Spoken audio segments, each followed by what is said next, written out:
إن الحمد لله رب العالمين والصلاة والسلام على سيد المرسلين خاتم النبيين وعلى آله وصحبه أجمعين أما بعد أعوذ بالله السميع العليم من الشيطان الرجيم بسم الله الرحمن الرحيم ما آتاكم الرسول فخذوه وما نهاكم عنه فانتهوا واتقوا الله إن الله شديد العقاب۔ معزز ناظرین، قابل احترام سامعین، عزیز دوستو، میری آواز سننے والی لائق احترام اور بہنوں، عزیز بچوں اور بچیوں، السلام علیکم ورحمۃ اللہ وبرکاتہ۔ ابھی جو آیت کریمہ آپ کے سامنے پڑھی گئی ہے، یہ سورہ حشر کی بڑی مشہور و معروف آیت ہے۔ اللہ رب العالمین ہمیں اور آپ کو، ساری کی ساری امت مسلمہ کو حکم دے رہا ہے کہ جو کچھ اللہ کے نبی صلی اللہ علیہ وسلم تمہیں حکم دیں اسے اختیار کر لو، اس پر عمل پیرا ہو جاؤ، اور جس چیز سے منع کریں اس سے باز آ جاؤ۔ اللہ کی ناراضگی سے بچتے رہو، یقیناً اللہ تبارک و تعالیٰ سخت سزا دینے والا ہے۔ حضرات گرامی، اس آیت کریمہ میں ہمیں اور آپ کو نبی کریم صلی اللہ علیہ وسلم کی اطاعت و فرمانبرداری کا حکم دیا گیا ہے۔ یہی اللہ کا کلام اور کتاب اللہ کا فرمان ہمارے اسلاف، ہمارے اکابر، سلف صالحین کو جب سنایا جاتا تھا، انہیں سمجھایا جاتا تھا، تو ان کے اندر جذبہ اطاعت کس قدر بڑھ جاتا تھا۔ آئیے اس کو ایک واقعے سے میں آپ کے سامنے پیش کروں۔ یہ واقعہ حدیث کی کتاب موارد الزمان الی زوائد ابن حبان، جو علامہ البانی کی کتاب ہے، اس کے جلد نمبر 2 صفحہ نمبر 92 پر یہ حدیث ذکر کی گئی ہے کہ ایک مشہور تابعی ابو المصبح المقرئی رحمۃ اللہ علیہ بیان کرتے ہیں کہ میں روم کے اندر سرزمین روم پر مسلمانوں کی ایک جماعت کے اندر چل رہا تھا، اور اس جماعت کے امیر اور قائد حضرت مالک بن عبداللہ الخثعمی رحمۃ اللہ علیہ تھے۔ حضرت مالک چلتے ہوئے حضرت جابر بن عبداللہ رضی اللہ تعالیٰ عنہما سے ملاقات کرتے ہیں، اور دیکھتے ہیں کہ وہ جابر رضی اللہ تعالیٰ عنہ اپنی سواری کی لگام پکڑے پیدل چل رہے ہیں۔ یہ دیکھ کر کے حضرت مالک رحمۃ اللہ علیہ حضرت جابر رضی اللہ تعالیٰ عنہ سے عرض کرتے ہیں، ارکب قد حملک اللہ، کہ اے جابر بن عبداللہ، آپ اپنی سواری پر سوار ہو جائیے،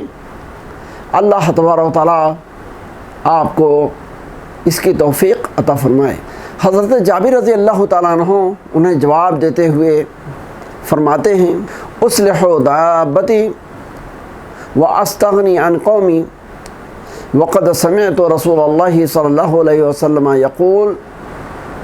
مغبرت قدماہ فی سبیل اللہ حرمہ اللہ علی النار، کہ اے میرے بھائی، میں جو پیدل چل رہا ہوں اپنی سواری کے ساتھ، اس سے میرا مقصد اپنی سواری کو آرام پہنچانا ہے، اور میں اپنی قوم سے بے نیاز بھی رہنا چاہتا ہوں، ان کا احسان بھی نہیں لینا چاہتا۔ اور سنو، میں نے اللہ کے نبی جناب محمد رسول اللہ صلی اللہ علیہ وسلم کو یہ فرماتے ہوئے سنا ہے کہ جو شخص راہ خدا میں پیدل چلے اور اس کے قدم پر، اس کے پیر پر گرد و غبار پڑے، یعنی اس کے پیر گرد آلود ہوں، تو اللہ تبارک و تعالیٰ ایسے شخص کو جہنم کے لیے حرام قرار دے گا، یعنی وہ عذاب جہنم سے محفوظ رہے گا۔ حضرت مالک بن عبداللہ خصمی رحمۃ اللہ علیہ کو حضرت جابر رضی اللہ تعالیٰ عنہ کی یہ بات بہت پسند آتی ہے، اور ان کی یہ خواہش ہوتی ہے کہ کاش ہمارے قافلے کے لوگ بھی اس بات کو سن لیتے۔ چنانچہ وہ حضرت جابر رضی اللہ تعالیٰ عنہ کے ساتھ ساتھ چلتے ہیں، یہاں تک کہ جب وہ دونوں قافلے کے اندر ایسی جگہ پر پہنچ جاتے ہیں جہاں سے اس قافلے کے سارے لوگ ان دونوں کی باتوں کو سن سکیں، تو بلند آواز سے حضرت مالک پھر حضرت جابر رضی اللہ تعالیٰ عنہ سے کہتے ہیں کہ ارکب قد حملک اللہ، کہ اے جابر رضی اللہ تعالیٰ عنہ آپ اپنی سواری پر سوار ہو جائیں، اللہ تبارک و تعالیٰ آپ کو اس کی توفیق عطا فرمائے۔ حضرت جابر رضی اللہ تعالیٰ عنہ حضرت مالک کے بلند آواز سے اس بات کے کہنے کے مقصد کو سمجھ جاتے ہیں، اور بآواز بلند وہ ان سے کہتے ہیں کہ اصلح دابتی واستغنی عن قومی وقد سمعت رسول اللہ صلی اللہ علیہ وسلم یقول من غبرت قدمہ فی سبیل اللہ حرمہ اللہ علی النار، کہ میرے بھائی میں اپنی سواری کو آرام دینا چاہتا ہوں اور اپنی قوم کا احسان بھی نہیں لینا چاہتا، اور میں نے اللہ کے نبی صلی اللہ علیہ وسلم سے یہ بات بھی فرماتے ہوئے سنی ہے کہ جو بھی اللہ کا بندہ راہ خدا میں پیدل چلے اور اس کے پیر پر گرد و غبار پڑے، یعنی اس کے پیر گرد و غبار آلود ہو جائیں، تو اللہ تبارک و تعالیٰ ایسے شخص کو جہنم کے لیے حرام قرار دے گا، یعنی وہ عذاب جہنم سے بالکل محفوظ رہے گا۔ راوی بیان کرتا ہے کہ جب قافلہ کے لوگوں نے یہ اللہ کے نبی صلی اللہ علیہ وسلم کا یہ فرمان سنا، فَتَوَاسَبَ النَّاسُ عَنْ دَوَابِهِمْ، تو لوگ اپنی سواریوں سے کود کر کے نیچے آ جائے، اپنی سواریوں سے نیچے اتر پڑے۔ فَمَا رَأَيْتُ يَوْمًا أَكْثَرَ مَاشِيًا مِنْهُ، اور میں نے اس دن جتنا پیدل چلنے والوں کی بڑی تعداد دیکھی، میں نے کبھی اتنی بڑی تعداد میں پیدل چلنے والوں کو نہ دیکھا۔ حضرت گرامی، یہاں پر ہمیں جو چیز خاص طور پر معلوم ہوتی ہے وہ یہ کہ ہمارے اکابر سلف صالحین کے دلوں میں اللہ کے نبی جناب محمد رسول اللہ صلی اللہ علیہ وسلم کے فرمان،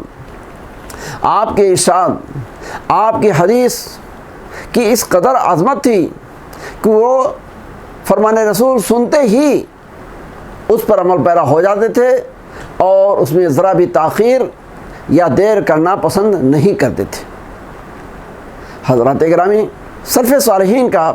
یہی طرز عمل ہے کہ جس کی وجہ سے وہ دنیا کے اندر بھی سربلند ہوئے، کامیاب ہوئے، اور آخرت کے اندر بھی انشاءاللہ العزیز کامیاب اور کامرہ ہوں گے۔ ہمیں اور آپ کو بھی جس طریقے سے اپنے اسلاف کے کردار اور ان کے کیریکٹر، ان کے طریقہ کار پر فخر ہوتا ہے، ہم اس پر ناز کرتے ہیں کہ حقیقت میں انہوں نے کتنا اچھا کام کیا، کس قدر کامیابی حاصل کی، اگر اسی طرح سے ہم بھی اس دنیا کے اندر کامیاب اور کامرہ اپنے آپ کو بنانا چاہتے ہیں، آخرت کے اندر بھی نجات حاصل کرنا چاہتے ہیں، تو یہی جذبہ اطاعت ہمیں اور آپ کو بھی اپنے اندر پیدا کرنا پڑے گا۔ اور جہاں کہیں اللہ کے نبی صلی اللہ علیہ وسلم کا کوئی فرمان، کوئی ارشاد ہمارے سامنے آئے، اگر وہ کرنے سے متعلق ہے تو ہمیں ہر ایسے کام کو کر گزرنا چاہیے، اور اگر کوئی رسول پاک صلی اللہ علیہ وسلم کا ایسا فرمان ہے کہ جس سے ہمیں روکا گیا ہے، پرہیز کرنے کا حکم دیا گیا ہے، تو ہمیں ایسے فرمان کی بھی اطاعت کرتے ہوئے ہر اس برائی اور بدی اور ناجائز اور ناروا کام سے، بات سے رکنا چاہیے، جیسے کہ ہمارے اسلاف اللہ کے نبی صلی اللہ علیہ وسلم کی اطاعت و فرمانبرداری کے لیے ہمیشہ مستعد اور سرگرم رہتے تھے۔ ہم اللہ تبارک و تعالیٰ سے دعا کرتے ہیں کہ پروردگار عالم ہمیں سلف صالحین کے طریقے پر دین اسلام کی تعلیمات اور ہدایات کو اپنانے اور اختیار کرنے کی توفیق عطا فرمائے، اور پیارے نبی جناب محمد رسول اللہ صلی اللہ علیہ وسلم سے محبت کا جو تقاضا ہے اس کو پورا کرتے ہوئے آپ کے ہر ارشاد اور ہر فرمان پر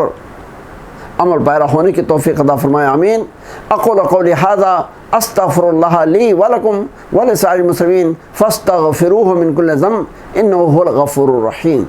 والسلام علیکم ورحمۃ اللہ وبرکاتہ۔